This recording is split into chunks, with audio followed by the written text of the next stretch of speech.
We're talking about Gospel Fest Extravaganza 2015. Y'all, it's going to be crazy. It's going down in Fitzgerald, Georgia this Friday, February 27th. I'm expecting praise.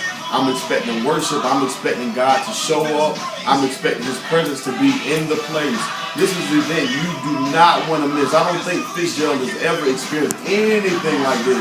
So you do not want to miss this opportunity. It's in Fitzgerald at 8 o'clock this Friday. Be there at 7 o'clock to get a seat. Because trust me, you won't have a seat if you get there at 8 o'clock. But we're going to give Him the best praise because He deserves it.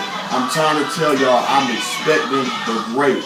So all of y'all that have a chance, if you're not doing anything, come out and give Him your best praise.